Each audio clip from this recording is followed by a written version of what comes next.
At 7:25 in the evening of May 6, 1937, at the Naval Air Station in Lakehurst, New Jersey, the largest aircraft ever built by human beings caught fire and was consumed in under a minute.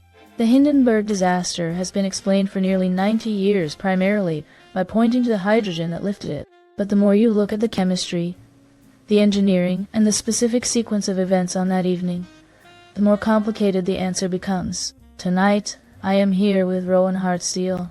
Good evening, Clara. The question of what actually caused the Hindenburg fire is not simply a matter of historical curiosity. It is a case study in how complex systems fail, how materials interact in ways that engineers did not anticipate, and how the most catastrophic outcomes often involve the intersection of multiple vulnerabilities rather than a single decisive cause. Tonight, we turn to the greatest disaster in the history of lighter-than-air flight and ask what the evidence actually says about what happened and what the answer reveals about the broader question of what happens when happens. Technology is built too close to its limits. The question is not whether hydrogen contributed to the disaster. Did. The question is whether hydrogen was the primary cause or whether the specific materials used in the Hindenburg's construction played a role that has been systematically underappreciated. The greatest disasters are often not caused by a single failure, but by systems built too close to their limits. The Hindenburg was a system of extraordinary complexity and extraordinary ambition. And in the final analysis it was the interaction between its multiple components under specific conditions, rather than any single, catastrophic element that produced the fire. We are speaking about LZ-129, the Hindenburg, the largest aircraft in history at the time of its construction, and the disaster that ended the era of passenger airship travel. The fire was captured on film, broadcast on radio, and seen by hundreds of witnesses at Lakehurst. It became one of the most documented disasters in aviation history, and yet, despite the volume of evidence and the decades of investigation that followed, the precise sequence of causes that produced the fire remains a subject of genuine scientific debate. Then, let us begin with what the Hindenburg actually was, because understanding what burned requires understanding what was built. The Hindenburg was launched in March 1936. The result of nearly 2 decades of development in German rigid airship technology. It was 245 meters long, roughly the length of 3.5 football fields, and 73 meters in diameter at its widest point. It could carry up to 72 passengers in accommodations that were deliberately designed to evoke the luxury of an ocean liner.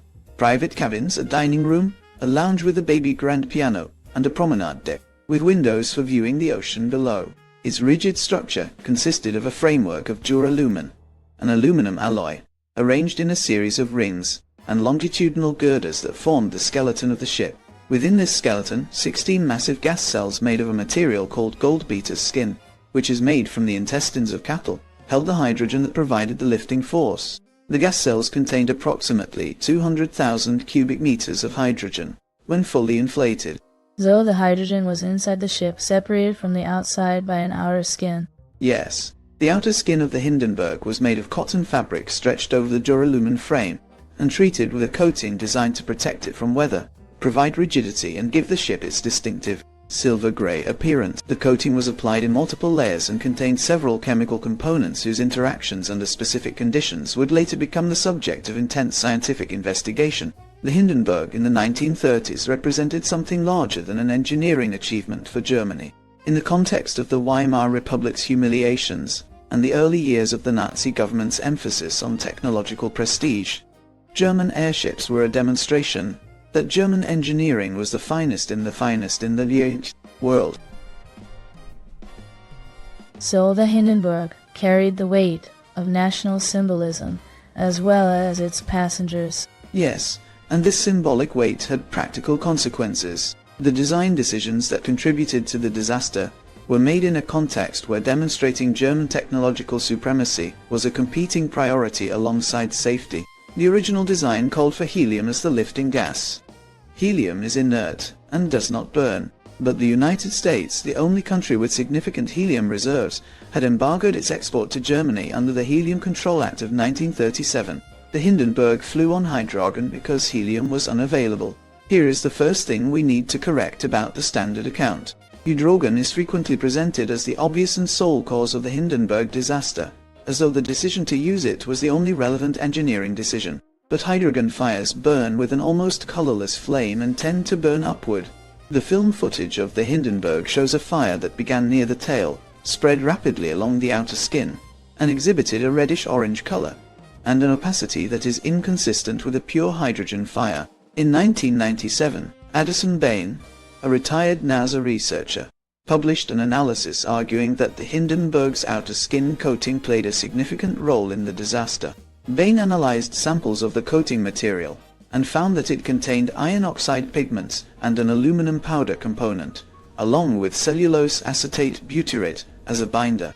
He noted that iron oxide and aluminum in close contact are the components of thermite, a highly energetic incendiary mixture used in welding and military applications. So, the outer skin may have contained materials that could contribute significantly to an already dangerous fire. Yes, but this is where the scientific controversy begins. Bain's thermite theory has been challenged by subsequent researchers who point out that the concentrations of iron oxide and aluminum in the coating were too low and too poorly mixed to produce a genuine thermite reaction, and that the binder material would have required temperatures significantly higher than those present at ignition to become reactive. The scientific consensus today is not that the coating was equivalent to thermite, but that it was a highly flammable material that significantly accelerated the spread of flame once ignition occurred. The question of ignition, what actually started the fire, remains the most debated aspect of the disaster. The most widely accepted explanation involves static electricity. The Hindenburg had been delayed by several hours at Leckhurst due to thunderstorm activity in the area. When it finally approached the mooring mast, it had accumulated a significant charge of static electricity from flying through humid air in conditions of atmospheric electrical activity. The mooring lines were dropped to ground crew. When the wet ropes made contact with the ground, they grounded the external structure of the ship, but the internal gas cells and the hydrogen within them were not electrically bonded to the outer frame. A difference in electrical potential between the internal and external structures could have produced a spark discharge across one of the gas cells, igniting a hydrogen leak that had developed during the flight, possibly from a bracing wire that had snapped under stress and punctured one of the cells. So the ignition was probably a spark, and the specific conditions of the mooring process created the conditions for that spark. Yes. Once ignition occurred near the tail, the fire spread with extraordinary speed. The film footage shows the fire moving along the outer skin before the internal hydrogen cells were fully involved, which is consistent with the skin coating burning independently and rapidly. Within 32 seconds, the entire tail section was consumed. Within 60 seconds, the ship had collapsed to the ground.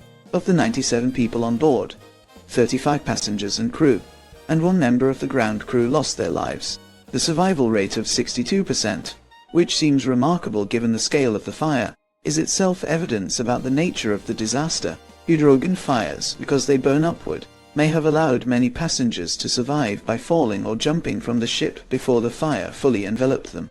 If the disaster had been purely a hydrogen explosion, the survival rate would likely have been much lower. The design of the Hindenburg was shaped by a fundamental tension between the requirements of lifting capacity and the constraints of available materials. Hydrogen provided approximately 92% of the lifting force of helium at equivalent volume, which meant a hydrogen-filled airship could carry slightly more payload than an equivalent helium-filled one. But hydrogen ignites at concentrations between 4 and 75% in air, a range so wide that almost any mixture of hydrogen and air above a threshold temperature will burn.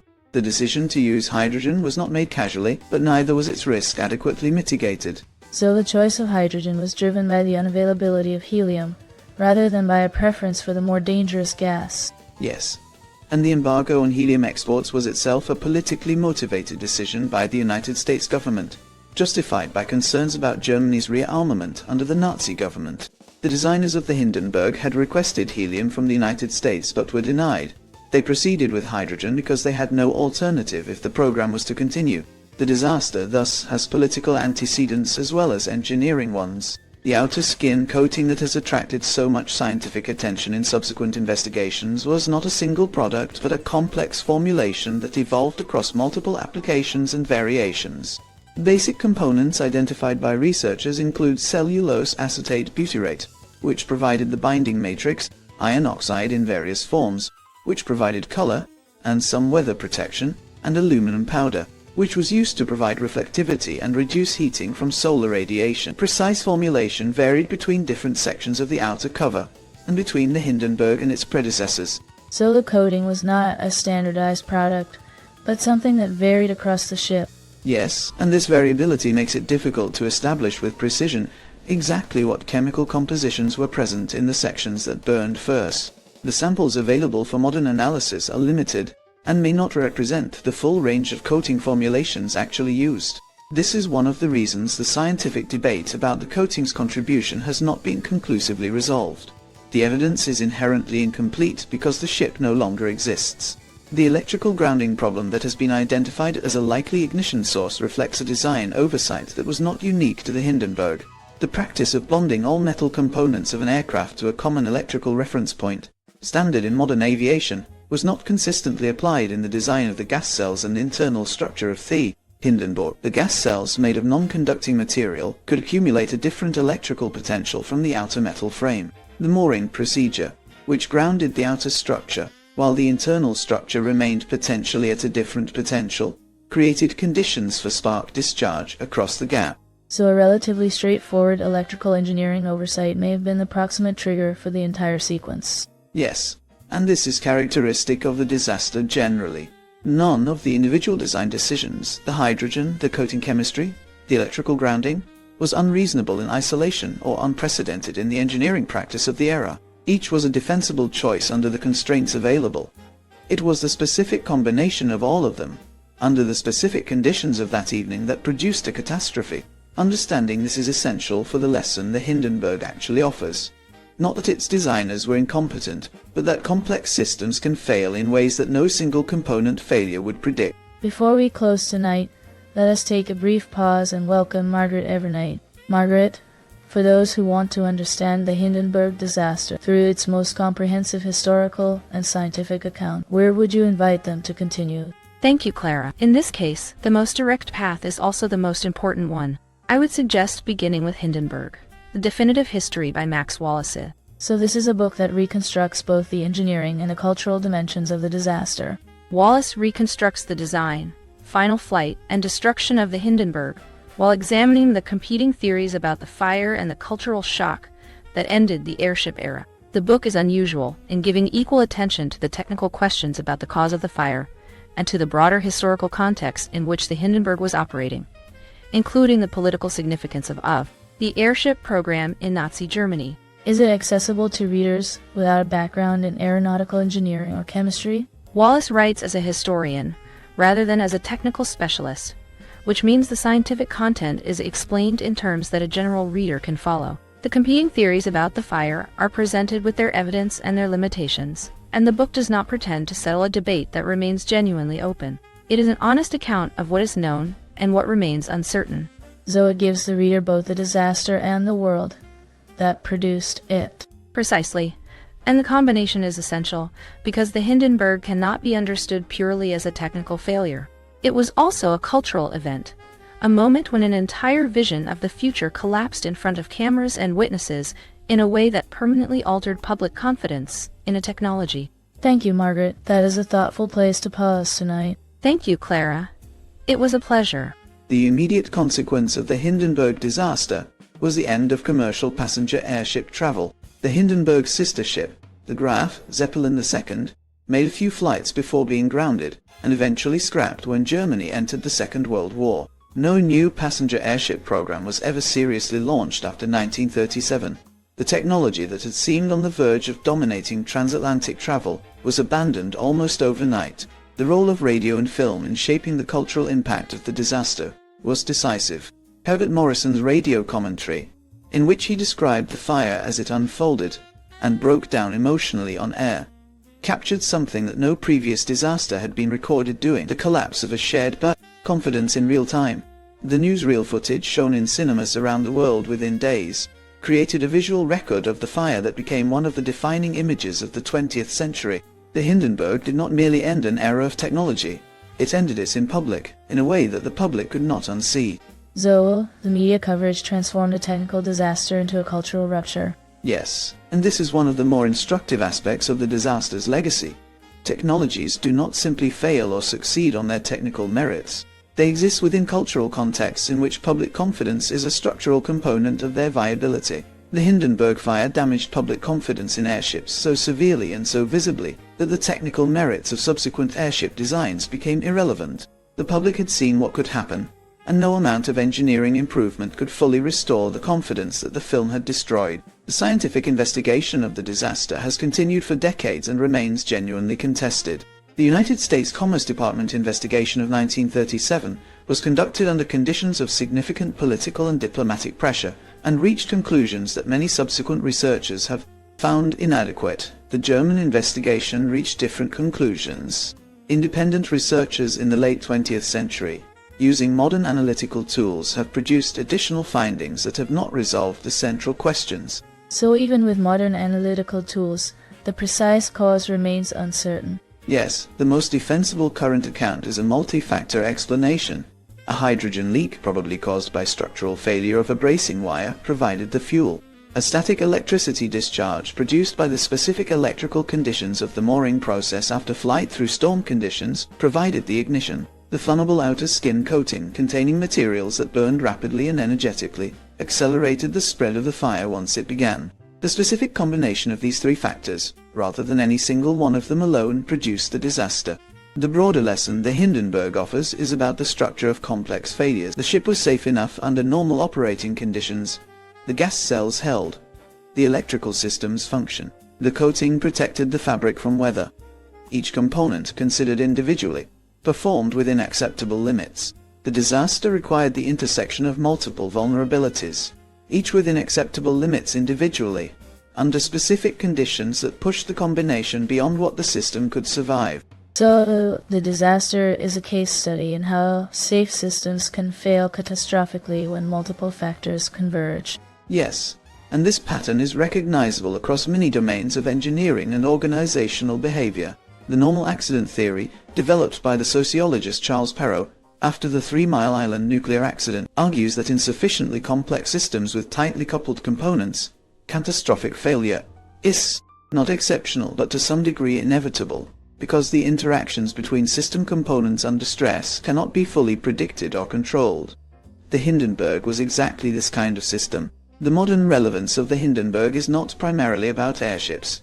It is about the relationship between technological ambition and the kind of humility that genuine safety requires. The engineers and operators who designed and flew the Hindenburg were not reckless or incompetent. They were working at the frontier of what was possible, making reasonable decisions with the information available to them, within a context that placed significant pressure on demonstrating success. The disaster emerged from that specific combination: frontier technology, reasonable decisions, and inadequate margin for the unexpected.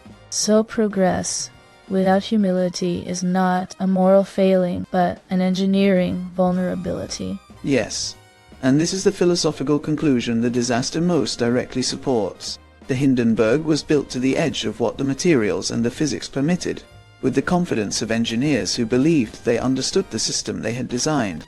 What they did not fully account for was the behavior of the system at the edge, under conditions that were at the limits of what had been tested and experienced. Progress that does not build in margin for the unexpected is progress that has confused confidence for safety. Thank you for staying with us tonight, and thank you, Rowan, for guiding us through the duralumin frame, the flammable skin coating, the static discharge in a storm, and the 60 seconds that ended an era. The Hindenburg reminds us that the most dangerous moment in any technological system is not when it fails to work, but when it works well enough, long enough, to make those who depend on it forget that it can fail at all. If this conversation stayed with you, you are welcome to like, comment, and subscribe. You will find other episodes here where history, ideas, and power are approached slowly. Until next time, stay with us.